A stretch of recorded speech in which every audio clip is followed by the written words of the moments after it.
Hi again, folks. How is all doing? Here we have another tender-driven Hornby A3, 2 in a row, but a very different livery and very different problems. This was sent to me by Trevor, who told me that he bought this at a toy fair and was told it was a good runner. Never believe that. Consider every used locomotive as a problem locomotive unless you're able to test it on a test track before buying, and even then I'd still expect issues, to be honest. Anyway, Trevor found this had a severe case of stoppy-startyitis and on no traction tyres. That alone would cause running issues, but he had a go at sorting this himself, but it all went a bit pear-shaped, and he sent it to me to have a look. I'm not going to attempt to power this up. You'll see why when I get it to the bench. Let's shove it into the shed.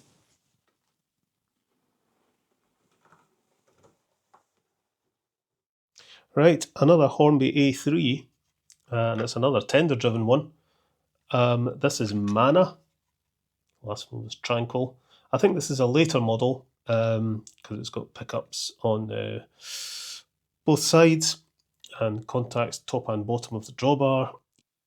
As you can see there, the top contacts on this drawbar have been bent right forward, so we'll need to adjust those. That spring has become detached. This will have pickups from both sides. We've got a very loose wheel. You can just see a bearing's popped out there. That's why I couldn't run this. We've got a screw stuck in the rivet on the front bogie there. That shouldn't be there.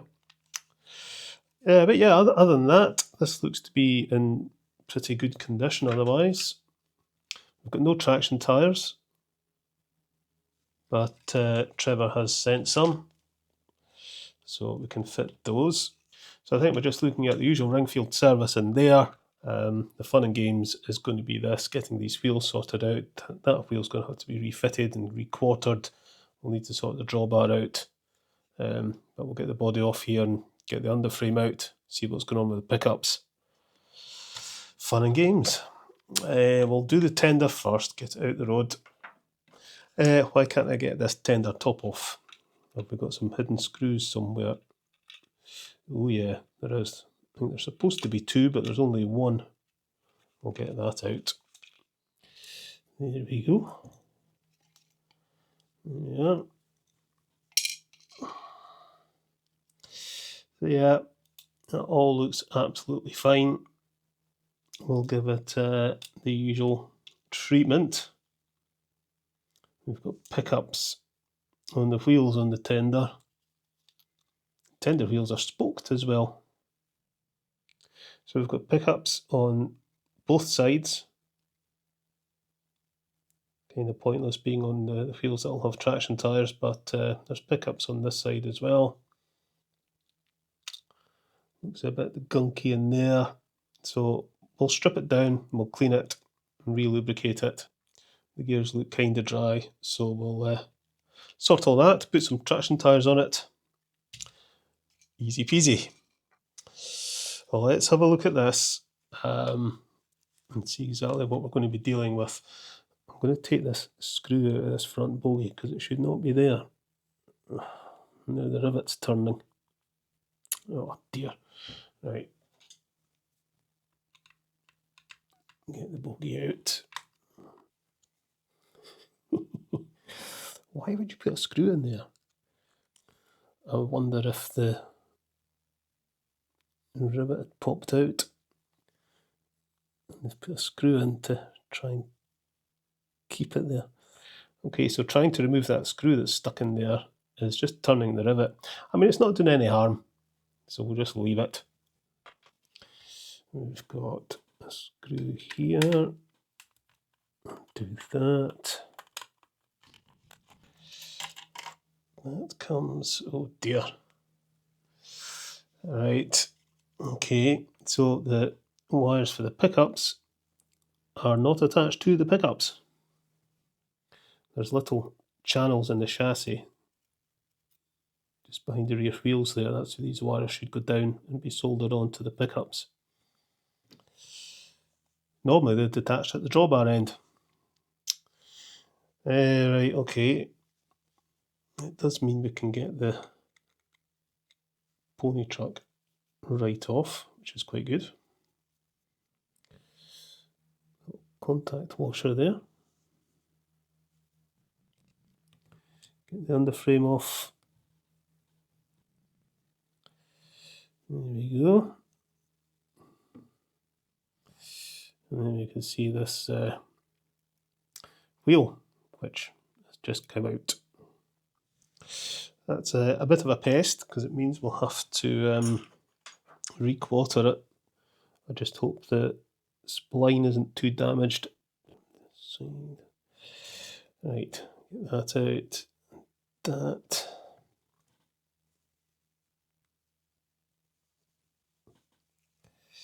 These crank pins are on very tight. Okay. Little bits of polystyrene. So when that one's at 12 o'clock, that one's there.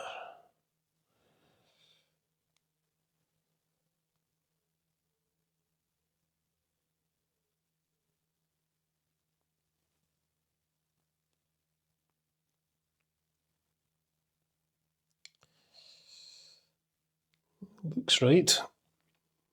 Just try and fit this just to see if that's quartered okay. Get the bearings in place. It's very common for the bearings in these models to get out of position because it's a really silly way they go in. And it's very easy for them to just slip out of position when you're fitting the underframe, because the underframe holds them in place. Come on, get in. The pickups are all over the place. We'll need to sort them.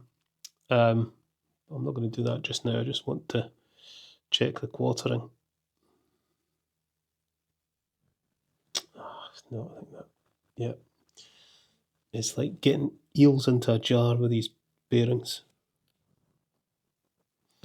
I'm not actually putting this part together. I'm just trial fitting that wheel just to check the quartering's okay. Quartering looks okay, but let's just see what happens when we roll the wheels. Okay, there we go.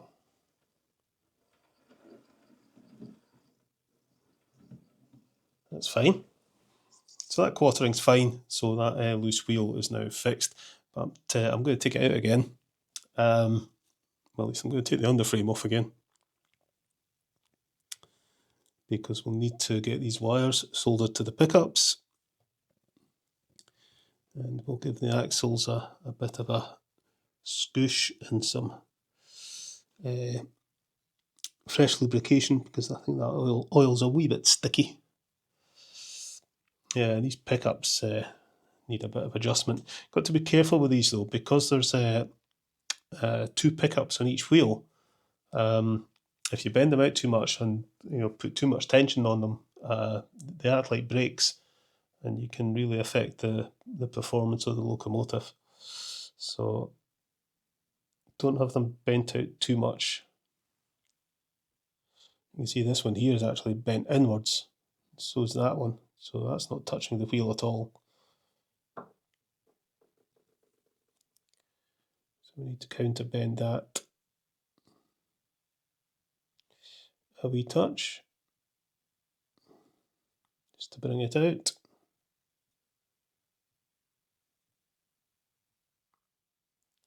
Yeah, I said there was 2 pickups on each wheel, but there's 2 pickups on the middle wheel and the rear wheel, and there's a single pickup on each of the front wheels. So getting the wires back onto these pickups is really tricky, because the pickups are plastic riveted onto the plastic underframe. So trying to solder onto there isn't easy.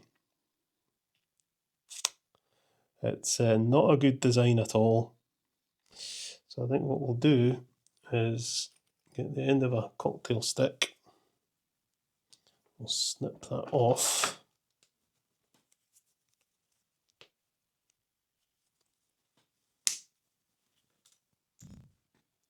So I've put this little piece of cocktail stick just to hold the pickup away from the plastic there.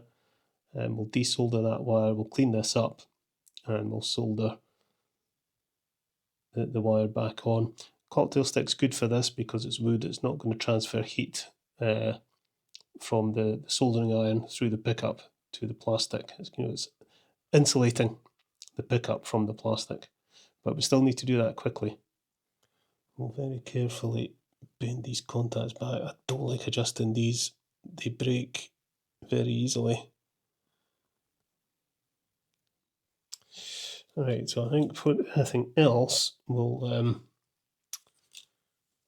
take this motor apart. I can't think I've seen a tender drive before with spoked wheels. I'm not going to bother cleaning the brushes, they're perfectly clean. I'll give the commutator a wee clean. Right, okay. So, the plate here is making contact with these wheels, and that makes contact with the other wheels when it's all connected up. So that tells me that these contacts connect to the plate. So that's this wire. So when that's in position, that wants to connect to the wheels on this side of the locomotive. So that wants to connect to the wheels on this side, and that wants to connect to the wheels on that side. So top contacts on the right, bottom contact on the left. Oh, traction tyres. Forgot about those.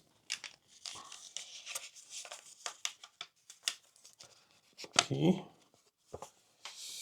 2 traction tyres, look like the right ones.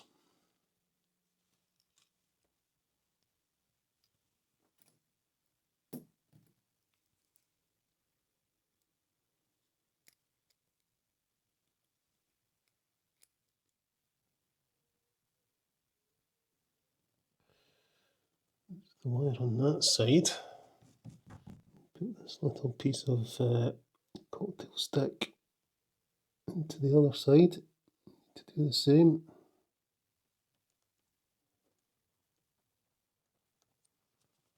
Is that wire on?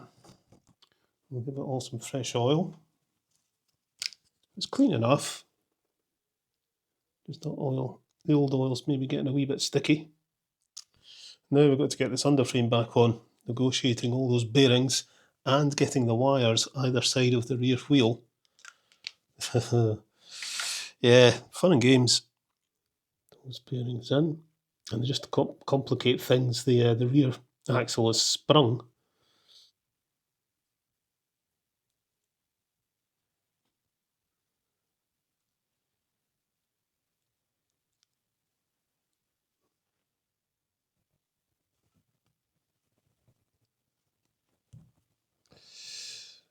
Right, get this underframe screwed in. I think we got it in first go. Just screw this in to keep it in place, and then we'll try and route those wires. And of course, when we try to route the wires, there's a very good chance they'll break off, and we'll have to take this apart and do it all again. And that wire wants to come up through that wee channel, and then it goes through that wee slot, and that wire wants to come up through there and go through that wee slot, I think. You got to watch these wires that they don't hit the spokes of the wheels. Let's see what happens when we connect this up. I don't believe it, I got the wires mixed up. This wire is supposed to go to the wheels on this side, and I've put it, I mean, that just shows you how easy that mistake is to make. It's actually going to be easier to swap the wires on the drawbar than open this up and do that again. But, oh, that's just annoying. I've done that before. You know exactly which wire should go to which side, but because you're sort of working with the model upside down and then turning it over and you've got 2 halves, it's very easy to mix them up. But never mind. Right, take that out, and then we'll desolder the wires on the drawbar and swap them over. It's going to be a lot easier than taking that underframe out again and redoing it, because there's too much risk of doing damage. There we go. Right, this should go now. Power on.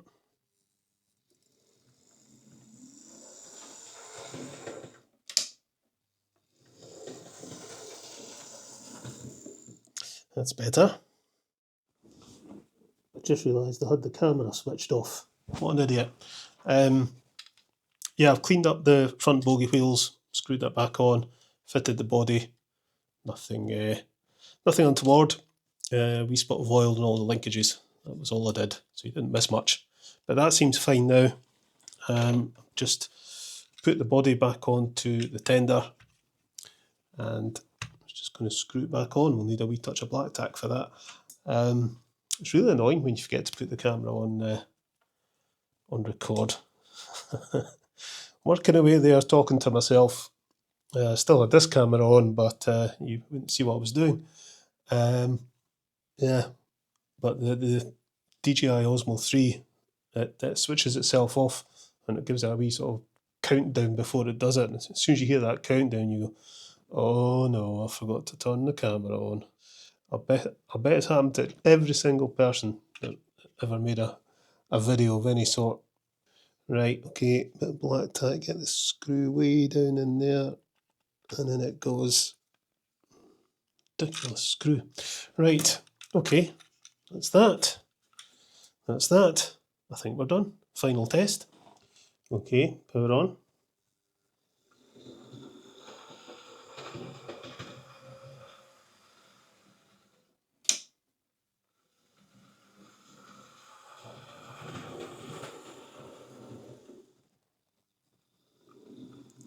Pulling about 200 milliamps, which is fine. Okay, let's pull it out of the shed.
Okay, so that's this Hornby Class A3 Manna sorted out. Just a case of a loose wheel, no traction tyres, bent pickups, mangled drawbar contacts and broken pickup wires. All fiddly-piddly fun and frolics, made worse by me confusing left and right when soldering the pickup wires back on, but got there in the end. So this is a Hornby R2152 Super Detail Class A3 made in the year 2000, so it's more recent than the Tranquil A3 in the previous video, but still tender driven, and obviously the locomotive has pickups from both sides, so the model's more complex and fiddly. But it does run better because of the extra pickups and finer wheels, it has to be said. So I shall get this packed up and sent back to Trevor and his son Chris, and we shall see what's next. Catch us later, folks.